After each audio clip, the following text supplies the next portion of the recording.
نئے مالیاتی بیل out package سے متعلق آئی ایم ایف اور وزارت خزانہ کے حکام کے درمیان آج سے مذاکرات کا باقاعدہ آغاز ہو گیا۔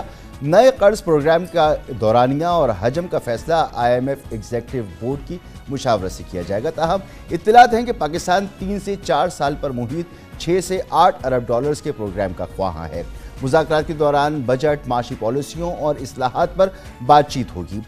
آج آئی ایم ایف مشن کے ساتھ سیشن میں وزیر خزانہ محمد اورنگزیب کی جانب سے موجودہ معاشی صورتحال پر بریفنگ دی گئی۔ آئی ایم ایف مشن نے ملکی معیشت کے لیے اٹھائے گئے اقدامات پر اطمینان کا اظہار کیا۔ ذرائع کے مطابق آئی ایم ایف مشن اور وزارت خزانہ کے حکام کے درمیان اتفاق ہوا کہ آئندہ مالی سال کے دوران حکومت اسٹیٹ بینک سے قرض نہیں لے گی، بیرونی ادائیگیاں بلا تاخیر بروقت کی جائیں گی، درآمدات پر پابندی عائد نہیں کی جائے گی، انٹرنیشنل ٹرانزیکشنز کے لیے بھی کوئی قدغن نہیں لگائی جائے گی۔ اسٹیٹ بینک، وزارت خزانہ اور وزارت توانائی کی کارکردگی سے متعلق معلومات آئی ایم ایف سے شیئر کی جائیں گی۔ اسی کے ساتھ ایف بی آر، شماریات بیورو اور مارکیٹ بیسڈ ایکسچینج ریٹ کی معلومات بھی آئی ایم ایف کو دی جائیں گی۔ ذرائع کے مطابق آج آئی ایم ایف مشن نے حکام کو قرض پروگرام سائن کرنے کی یقین دہانی کرائی۔ I M F mission chief Nathan Porter کا کہنا تھا کہ آئی ایم ایف تجاویز پر عمل درآمد یقینی بنایا جائے۔ انہوں نے کہا کہ ملک کی معیشت کی بہتری کے لیے تمام سیاسی جماعتوں کو ساتھ مل کر کام کرنے کی ضرورت ہے۔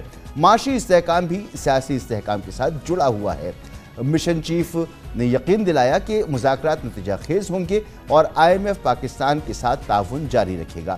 پاکستان کی معاشی ٹیم کے ساتھ آئندہ مالی سال کے بجٹ پر بھی کام کریں گے۔ معاشی ٹیم سے مذاکرات کے بعد آئی ایم ایف مشن نے گورنر اسٹیٹ بینک سے بھی ملاقات کی۔ آئی ایم ایف چیف نے پاکستان کے سامنے نئے مطالبات بھی رکھ دیے، جس میں صنعتی اداروں کو ٹیکس مراعات دینے کے لیے ایف بی آر اور کابینہ کی ثوابدیدی اختیارات منسوخ کرنے کا مطالبہ شامل ہے۔ آئی ایم ایف نے پاکستان سے سرکاری پینشنرز پر ٹیکس لگانے اور مختلف پینشن اسکیموں سے ٹیکس کی چھوٹ ختم کرنے کا کہا۔ آئی ایم ایف نے بجلی گیس مزید مہنگی کرنے، خسارے میں چلنے والی سرکاری کارپوریشنز کو فروغ کرنے کی تجویز دی ہے اور 1 جولائی سے ہی بجلی کے بنیادی نرخوں میں اضافہ بھی آئی ایم ایف چاہتا ہے۔ کل سیمینار سے خطاب میں وزیر خزانہ محمد اورنگزیب نے پاکستان کی معاشی جو اہداف ہیں ان کا احاطہ کیا۔ پاکستان نے پچھلے ماہ آئی ایم ایف کے ساتھ اسٹینڈ بائی ایگریمنٹ کامیابی سے مکمل کیا تھا اور اس حوالے سے 3 روز قبل آئی ایم ایف نے اپنی رپورٹ میں کہا کہ موجودہ حکومت نے اسٹینڈ بائی ایگریمنٹ کی پالیسیوں کو جاری رکھنے کا عندیہ دیا ہے۔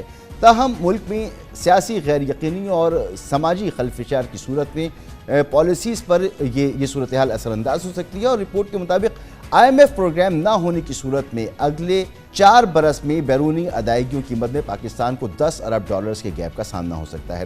جو تمام صورتحال اس پر ہم بات کریں گے، ہمارے ساتھ موجود ہیں محترم جناب ڈاکٹر خاقان نجیب صاحب، سابق مشیر وزارت خزانہ۔ بہت بہت شکریہ ڈاکٹر صاحب وقت دینے کے لیے۔ ڈاکٹر صاحب، آئی ایم ایف کی ٹیم جب جمعے کو پاکستان آئی تو آتے ہی اس نے ایک رپورٹ جاری کی اور اس میں اس نے کہا کہ پاکستان کے لیے پولیٹیکل انسرٹنٹی ایک بڑا ایشو ہے، ڈیٹ سسٹینیبلٹی ایک بڑا ایشو ہے، اس طرح ایکسٹرنل فائنینسنگ جو ہے وہ بھی اس کے لیے ایک مسئلہ رہے گا۔ تو یہ کتنے بڑے چیلنجز ہیں پاکستان کے لیے؟ مسعود بھائی، good to be with you. پہلے تو یہ سمجھ لیں کہ آئی ایم ایف کا پروگرام جب نہیں تھا تو 4 ارب ڈالر کے ریزروز تھے اور جو ایکسٹرنل فائنینسنگ نیڈز تھیں وہ پوری نہیں ہو رہی تھیں اور پاکستان کے تواتر سے کرنسی پہ بھی پریشر تھا، انفلیشن بھی بڑھ رہی تھی۔ پروگرام ہوتا ہے، ہم نے بالکل اسی طرح بیہیو کیا ہے جیسے کہ ہمیں لٹریچر بتاتا ہے کوئی بھی ملک آئی ایم ایف کی انگیجمنٹ کے بعد بیہیو کرتا ہے۔ ریزروز کا ایک بلڈ اپ ہوتا ہے 9 ارب ڈالر کا، ڈیفالٹ اوورٹ ہوتا ہے۔ مسعود بھائی، I am going to for the first time in your programme سے دس، اس کا مطلب یہ ہے ڈیفالٹ اوورٹ کرنے کے لیے ہم نے کہیں اور سے قرضہ لے کر اپنے قرضے کی نیڈ کو پورا کر لیا۔ سو ہمیشہ یہ یاد رکھیں کہ بڑی پریکیریس سچویشن سے گزر رہے ہیں اور تھوڑا سا انفلیشن بہتر ہوئی ہے، کرنٹ اکاؤنٹ کا خسارہ کم ہو گیا ہے۔ اس سب کی ایک پرائس ہے اور پرائس ہے کہ جو ایڈجسٹمنٹس آئی ایم ایف نے آپ کے ساتھ کی ہیں، پرائسنگ کی، مانیٹری ٹائٹننگ کی اور فزیکل یعنی کہ ٹیکسز کو لگانے کی، تو آپ کی اکانومی سلو ہو گئی ہے اور شرح نمو 2% سے اوپر نہیں جائے گی، باوجود اس کے کہ آپ نے ایک بمپر کراپ ویٹ کی اور باقی بھی کراپس اچھی دیکھی اور ایگریکلچر کی گروتھ ہے۔ میکرو سٹیبلائزیشن انشور ہو گئی ہے۔ اب آپ نے اس کو سیمنٹ کرنا ہے۔ اب بھی وہی حالت ہے کہ 22-23 ارب ڈالر تواتر سے اگلے ہر سال آپ کو چاہیے. اس کا یہ بھی مطلب نہیں ہے کہ یہ منیز چاہیے. آپ کو بائی لیٹرل فرینڈ سے 10-12 ارب ڈالر کی ری پروفائلنگ چاہیے. یہ آئی ایم ایف کے بغیر نہیں ہو سکتی. آپ کو ملٹی لیٹرلز کے 5-6 ارب ڈالر چاہیے. یہ نئے پیسے تب تک نہیں آئیں گے جب تک کہ فنڈ کی امبریلا نہیں ہوگی. ویری کیٹیگوریکلی جو کنٹری ڈائریکٹر ہیں اے ڈی بی کے, انہوں نے کہا کہ آئی ایم ایف ہوگا تو آگے انگیجمنٹ چلے گی. ابھی تک کمرشل بھی مسنگ ہے اور ہماری رسائی ابھی تک بانڈ مارکیٹ تک بھی مسنگ ہے. یہاں پہ کھڑے ہوئے ہیں. اب پھر ایک افسوس کے ساتھ پھر آپ کے پروگرام میں کہہ رہا ہوں کہ 24ویں پروگرام کی انگیجمنٹ کرنی پڑے گی فنڈ کے ساتھ. یہ تو گیون ہے مسعود صاحب, بٹ یہ گیون نہیں ہے کہ وہ انگیجمنٹ کیا ہوگی. جو مجھے تشویش اب لاحق ہو گئی ہے وہ یہ ہے کہ یہ ساری انگیجمنٹ جو ہے وہ آئی ایم ایف ٹرمز پہ چلی گئی ہے, یہ اتھارٹیز کی ٹرمز سے نکل گئی ہے, اس لیے کہ ہماری پریپریشن شاید اس لیول کی نہیں ہے.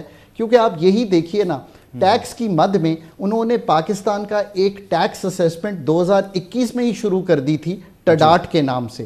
ابھی نومبر دسمبر میں ایک ٹی اے کیا انہوں نے, اس میں انہوں نے یہ کہا ہے, وہ رپورٹ ہمیں پبلک کر دینی چاہیے پاکستان میں, کہ ہم 2% تک نئے پالیسی میجرز اگلے 3 سال میں لیں گے. اس کا مطلب ہے 2000 ارب کے میجرز, جو کہ انکم ٹیکس میں بھی ہیں, سیلز ٹیکس کی ایگزمپشنز بھی جا رہی ہیں, ایگزمپشنز اینڈ کنسیشنز بھی جا رہے ہیں, اور بہت سے فوڈ آئٹمز بھی اس میں شامل ہیں.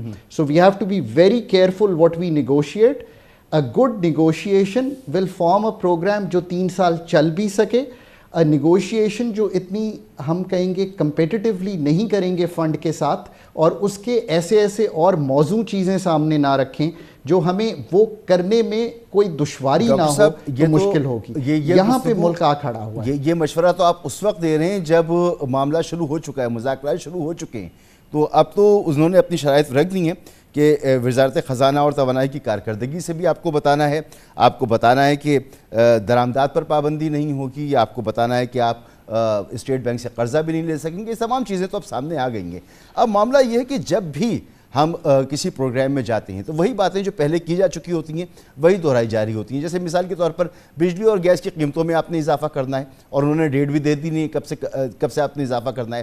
ایف بی آر میں ریفارمز ہم سنتے چلے آ رہے ہیں, یہ ہوکے نہیں دیتی ہیں.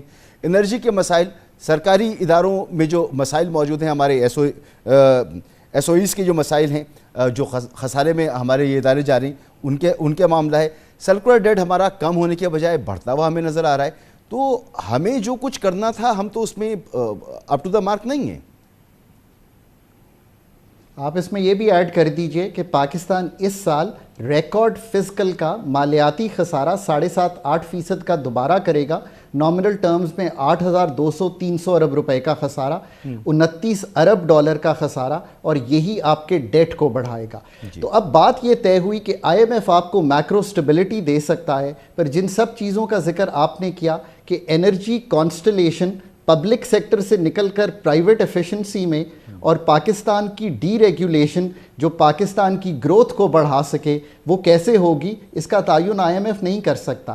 پر اس کا تعین تو آپ نے کرنا ہے کہ beyond the I M F price changes جو کہ آپ کو کرنے پڑیں گے to stick with the programme, آپ کو پاکستان کی کرنسی کو بھی مارکیٹ فورسز پہ چھوڑنا پڑے گا, آپ کو جو بہت سے ریٹس بن جاتے ہیں ان سے بھی نکلنا پڑے گا, آپ کو ریئل انٹرسٹ ریٹ کو بھی پازیٹیو رکھنا پڑے گا. پر انرجی کی سرجری آج بھی آپ نے کرنی ہے. ایف بی آر کے ایڈمنسٹریٹو ریفارمز, آپ کو کوئی روک رہا ہے کہ پاور کا ڈیٹا ہے, گیس کا ڈیٹا آپ کے پاس موجود ہے, میری ٹریول کا ڈیٹا آپ کے پاس موجود ہے, میری ٹیلی فون بلنگ کا ڈیٹا آپ کے پاس موجود ہے, آپ کو تو میرے سم بند کرنے کی ضرورت ہی نہیں ہے مسعود صاحب. آپ جائیے ان سب کو کولیٹ کیجئے, ڈیجیٹل سائنٹسٹس کو کہیے کہ آپ کو بتا دیں یہ کولیٹ کر کے کہ واٹ از دی انکم جو ہونی چاہیے کسی بھی شخص کی, کسی بھی اے او پی کی, کسی بھی کمپنی کی. So what I am trying to say is کہ آج بھی وہیں کھڑے ہیں کہ یہ پروگرام کر بھی لیں گے تو پھر کیا ہوگا. آئی تھنک کہ پہلے تو لیڈرشپ کو یہ بھی احساس کر لینا چاہیے. میں اب آئی ایم ایف کا نمبر اگر آپ کو ایک دوں تو آپ حیران ہو جائیں گے. آپ جب یہ سال ختم کریں گے, جو پچھلا سال ختم کیا تو آپ کا ڈیٹ تھا 68,000 ارب روپیہ, یہ سال ختم کریں گے تو 80,000 کو تجاوز کر جائے گا. جب پروگرام ختم ہوگا نا 3 سال بعد, تو یہ 1,20,000 ارب ہوگا آپ کا ڈیٹ, بیکاز کوئی فنڈامنٹلی ایسی تبدیلی آئی ایم ایف نہیں سمجھتا. اگر نہیں صاحب, پاکستان میں کاسٹ آف ڈوئنگ بزنس جو ہے یہ ایک بہت بڑا مسئلہ ہے. ہمارا جو انٹرسٹ ریٹ ہے وہ ریکارڈ سطح پر ہے, جو انرجی پرائسنگ ہے وہ بڑھی ہوئی ہے, اور ایک مرتبہ پھر آئی ایم ایف کی جو شرائط ہیں اس میں یہ کہا جا رہا ہے کہ انرجی کی جو پرائس ہیں وہ بڑھائی جائیں گی. تو کیا ہم یہ کہہ سکتے ہیں کہ آئی ایم ایف پروگرام میں جانے کے بعد ہمارا جو انفلیشن ہے اس میں کچھ کمی آئے اور کاروبار کرنا پاکستان میں آسان ہو سکے؟ آپ نے بہت ہی اچھی بات سامنے رکھی. میں نے جو اس پہ ایک پرچہ لکھا ہے کہ پاکستان کا پروگرام ڈیزائن کیا ہونا چاہیے, اس کا نمبر 1 جز یہ ہے کہ پاکستان کا پروگرام اگر سسٹینیبل گروتھ کی بنیاد رکھنا چاہتا ہے آئی ایم ایف کے ساتھ, تو وہ یہ کہے کہ میں ایز آف ڈوئنگ بزنس کی جو ڈی ریگولیشن کے میجرز ہیں وہ بہت تواتر سے تو لے رہا ہوں, پر اس سے بات بن نہیں رہی. بات تب بنے گی کہ ملک کو ڈی ریگولیٹ کرنے کے لیے ایک شوق دیا جائے جس میں آج سارے ریگولیشنز جو ہیں ختم کر دیے جائیں, اور پھر یہ کہا جائے کہ مسعود صاحب آپ کی ریگولیٹری اتھارٹی مجھے پروو کرے یہ بات کہ this regulation is good for the country. Pakistan اب تک جس پیس پہ کام کرتا رہا ہے اپنے کاموں میں, اس سے آج کی جو نوعیت ہے, جو اس وقت مرض ہے, وہ سالو نہیں ہوگا. آئی ایم ایف کی یہی سٹیبلٹی چلتی رہے گی, اس سے آگے چلیں. میں ابھی نمبر آئی ایم ایف کے دیکھ رہا تھا, وہ یہ کہتے ہیں کہ آپ کی اس وقت 13.7% investment to G D P ہے, وہ کہتے ہیں 3 سال بعد بھی 14-15 کے قریب ہی رہے گی. تو مسعود صاحب بات تو کچھ بھی نہیں بنے گی. یہ بات میں نے اب اس لیے کرنی شروع کر دی ہے, your program is actually the first one جس میں نے یہ کہی ہے کہ پہلے 3 سال کا ڈیٹا بھی دیکھ لیجئے کہ at the end of the 3 year programme پھر آپ یہ کہیں گے کہ جی پروگرام بھی کیا, قیمتیں بھی بڑھی, کھڑے وہیں کے وہیں ہیں. آپ کی کوئی کلی طور پہ فنڈامنٹل چیز تبدیل نہیں ہوگی. ان کے مطابق تو آپ کا tax to G D P ratio بھی بہت تبدیل ہوتا دکھائی نہیں دے رہا. So here's the crux of the issue Masood صاحب, آپ کو اپنا میکرو فریم ورک بنانا ہے اور سامنے رکھنا ہے. چلیے, مگر اب ہمیں گفتگو کو سمیٹنا بھی ہے, تو جاتے جاتے کیونکہ آپ مشیر رہے وزارت خزانہ میں, کہ یہ جو نیا ہمارا پروگرام ہونے جا رہا ہے اس میں قوم کے لیے, ملک کے لیے جو سخت ترین شرائط کیا ہوں گی؟ دیکھیں, سخت ترین چیلنجز یہ ہیں کہ جو ہم طے کریں گے وہ ایک تو بڑا کلیئر ہے, یہ 2% کی آف جی ڈی پی کی ٹیکسیشن نئی ہے, اس کو بہت دھیان سے اگلے 3 سال میں طے کریں کہ اس کا بوجھ ان طبقات پر پڑے جو اپنے فیئرنیس کے لحاظ سے ٹیکسز نہیں دے رہے. دوسرا کام جو کر سکتے ہیں وہ یہ ہے کہ ٹیکسز کے نظام کو آسان بنائیں اور مساوی بنائیں. اگین آپ نے پروگرام رکھنا ہے, آئی ایم ایف نے تو میرے سامنے پروگرام رکھ دیا ہے اپنے ٹی اے کے تھرو. نمبر 2, بجلی کے نرخوں میں اضافہ ہوتا چلا جائے گا جب تک کہ ہم اگین اپنا پروگرام ان کے سامنے نہیں رکھتے. اور یہ بھی یاد رکھیے مسعود بھائی, they don't have an expertise in this sector. Their expertise is not to revamp your energy sector. یہ کام آپ نے کرنا ہے. پھر جو اس وقت مشکل آئے گی وہ یہ آئے گی کہ آف کورس جیسے ہی وہ امپورٹ کو کھولیں گے, بیکاز آپ پروگرام میں جائیں گے تو امپورٹ پہ جو ابھی بھی ٹیسٹ قدغن ہے وہ اٹھانی پڑے گی. جب آپ ٹیسٹ قدغن اٹھائیں گے تو امپورٹ کا پریشر بڑھے گا, روپے کی قدر پہ دوبارہ جو ہے اس طرح کا جو اس وقت پریشر ٹوٹ گیا ہے وہ آ سکتا ہے. تو اس کو مینیج کرنے کے لیے فنڈ فلوز کو انشور کرنا پڑے گا. بہت بہت شکریہ جناب ڈاکٹر خاقان نجیب صاحب. یہاں پر لیں گے ایک بریک, اور بریک کے بعد بات کریں گے کہ جناب شاہد خاقان عباسی کے نون لیگ چھوڑنے کے بعد سے یہ قیاس آرائیاں تھیں کہ ایک نئی پارٹی بننے جا رہی ہے. مفتاح اسماعیل ان کے ساتھ تھے, مصطفیٰ نواز کھوکر اور کئی اکابرین ان کے ساتھ موجود تھے, اور اب مفتاح اسماعیل صاحب نے باقاعدہ اس سے نئی پارٹی جو کہ وجود میں آ رہی ہے اس کی کچھ تفصیلات شیئر کی ہیں. ایک بریک, اور بریک کے بعد مفتاح اسماعیل صاحب سے ہی پوچھیں گے کہ ان کی پارٹی کب لانچ ہو رہی ہے, کیا اغراض و مقاصد ہوں گے, اور کس طرح وہ ملک کی سیاست کو آگے لے کے چلیں گے. ایک بریک کے بعد.